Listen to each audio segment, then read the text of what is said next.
Hola, soy Juan Ángel Castañeda Valerio, alumno del Benemérito Instituto Normal del Estado General Juan Crisóstomo Bonilla, y estudio la licenciatura en Enseñanza y Aprendizaje en Telesecundaria. En este megatríptico que hoy voy a presentarles, voy a explicar todo lo aprendido, analizado y observado durante el segundo semestre de la materia didáctica en la lengua española. Acompáñenme para conocer un poco de lo aprendido. En este apartado analizaremos lo que es el enfoque tradicional. ¿Qué entendemos como el enfoque tradicional? Bueno, a simple opinión, todos sabemos que el enfoque tradicional es la forma en la que nos enseñaron antiguamente muchos de los maestros, como le enseñaron a nuestros papás, como nuestros maestros llegaron a aprender, que era basado en una estructura, en un sistema, donde tenía que ser todo, donde se leía de más, y se tenía que aprender y haber mucha memorización. Leeremos los conceptos que es centrado en el conocimiento explícito de normas ortográficas, morfológicas y sintácticas. ¿A qué nos referimos con esto en la parte del español? Es que antes el error estaba mal visto. Si había un error en la escritura del jueves se corregía y se tenían que hacer planas y planas hasta que se quitara ese error. En las formas morfológicas y sintácticas igualmente era lo mismo. Había que ver una serie de repasos y repasos para llegar a corregir ese error, y era una forma muy estricta donde el alumno recibía varios regaños dependiendo del maestro. En el lenguaje se presenta como un sistema formal descontextualizado. No había un contexto en específico, no se basaba y no estudiaba el contexto en el que se presentaba. Era un sistema para todo en general, sin importar el contexto.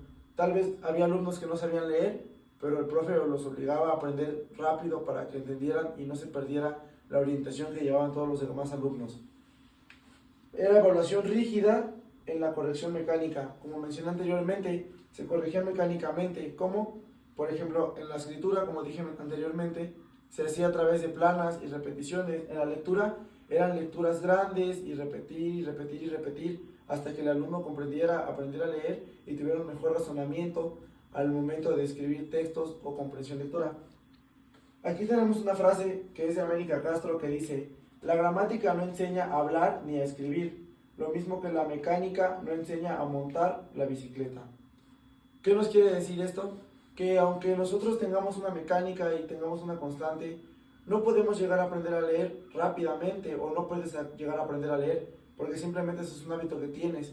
Y como dice, comparado con la bicicleta, si te dicen que te subas a la bicicleta, muchas veces no vas a aprender a andar en bicicleta fácilmente. Pero pues así está una frase muy interesante, la verdad. Seguimos con el enfoque comunicativo, que fue propuesto por Lomas, Tucson y Osoro. Este concibe a la lengua como una herramienta de interacción social. ¿Qué quiere decir? Que dejamos atrás todos los mecanismos vistos anteriormente para poder usar la lengua como una forma de expresarnos, para comunicarnos y poder interactuar más con la sociedad. Promueve el desarrollo de competencias comunicativas, oral, escrita, lectora auditiva, desde situaciones reales. ¿Qué quiere decir esto? Que no va a tener un planteamiento base. Nos vamos a basar en situaciones reales que el alumno puede llegar a vivir para que nosotros podamos enseñarle una manera práctica de aprender el lenguaje, la escritura y la forma de poder desenvolverse de una manera correcta y práctica. Por ejemplo, al momento de escribir le podemos enseñar lo que es la narrativa, basándose en hechos que él puede llegar a tener, o por ejemplo poner una lectura y que él la describa en base a un aprendizaje o anécdota que haya tenido. Continuamos con lo que... Y también dice que fomenta la expresión significativa, la comprensión crítica y el uso funcional del lenguaje. Como lo mencioné anteriormente, trata de que el alumno aprenda a usar el lenguaje correctamente, aunque tenga sus errores. En este método, el error es una forma de aprender, porque de los errores se llega a aprender. La educación lingüística no debe orientarse solo al conocimiento de la lengua, sino al uso competente de ella. Carlos Lomas, 2008. Como mencioné anteriormente, la lingüística no nos va a ayudar nomás a orientarnos al conocimiento, sino nos va a orientar a usar el uso competente de ella. Como mismo lo dice el texto, una forma razonable de poder usar la lengua para poder desenvolvernos actualmente en la sociedad. Nos vamos al enfoque sociolingüístico. Se basa en la inclusión, equidad y justicia lingüística. ¿Qué es eso? Que nos apartamos de todo aquel tipo de estereotipación que llega a existir al momento de hablar y atiende la diversidad lingüística y cultural del aula. Reconoce la importancia de palabras que vienen de algunas culturas que se han llegado a regar al español y no se discrimina ese tipo de palabra y se invita a que el alumno las utilice al momento de expresarse. Valora todas las variedades del español, dialectos, registros y socialectos. Todas las lenguas y variantes que puede llegar a tener el español, o por ejemplo acá en México, las lenguas indígenas, que en el contexto rural al que fui a observar actualmente, pudimos observar muchos alumnos que llegan a hablar ese tipo de lenguas y que al momento de estar en el salón se cohíben a no poder hablar y tratan y hablan más el español, olvidando la lengua madre que llegan a tener. Articula lengua y poder. Quien habla cómo, cuándo y desde dónde. Eso es una parte muy importante que debemos de tomar muy en cuenta actualmente nosotros como docentes. Como nos dice Amparo Tuzón, hablar distinto no es hablar mal. ¿Qué nos quiere decir esta frase? Que aunque hablemos una lengua diferente al español, no significa que nosotros no sepamos hablar, o que tengamos un acento muy diferente al que yo puedo llegar a tener. Por ejemplo, en México hay muchos acentos distintos por las regiones del país. No significa que no hablemos bien el español.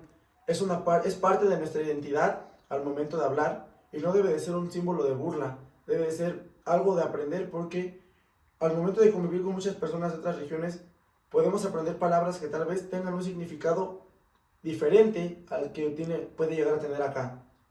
Ahora continuamos con las prácticas sociales del lenguaje.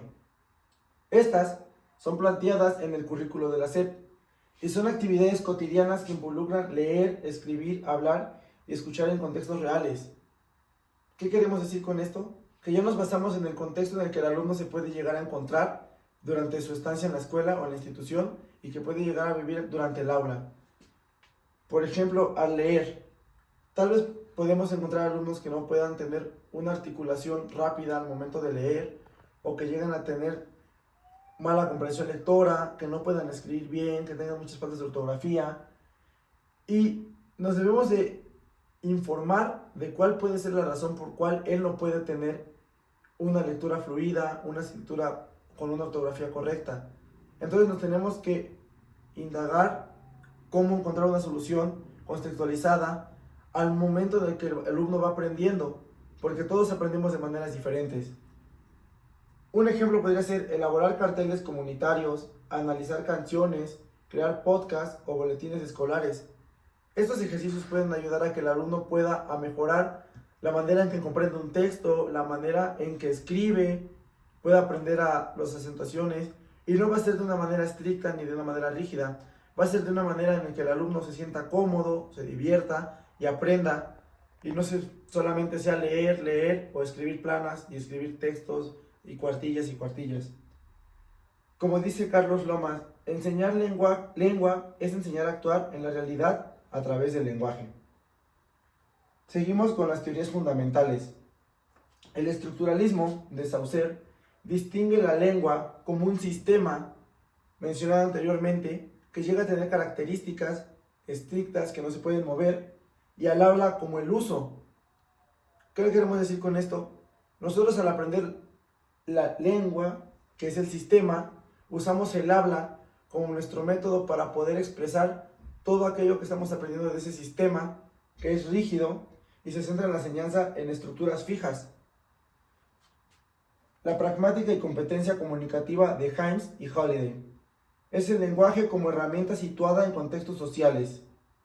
¿Qué queremos decir? Que depende del contexto social donde se puede encontrar el alumno o la situación. Es dependiendo de cómo nosotros nos vamos a adaptar y vamos a buscar las herramientas necesarias para que pueda haber un aprendizaje coherente y el alumno entienda de una forma no rígida y aprenda a una velocidad rápida o lenta, también dependiendo de las capacidades que pueda llegar a presentar. Y el generativismo de Chomsky. Destaca la gramática universal innata, pero desconecta lengua de la función social. ¿Qué quiere decir acá? Que la gramática va separada de lo que es la sociedad. Todo lo que aprendemos gramáticamente no lo relaciona al momento de que él salga a expresarse a la sociedad o no lo implementa con relaciones contextualizadas o ejemplos que puede llegar al alumno a presentar. Cerramos con esta etapa con una frase que dice: saber usar la lengua en contextos reales es tan importante como conocer sus reglas.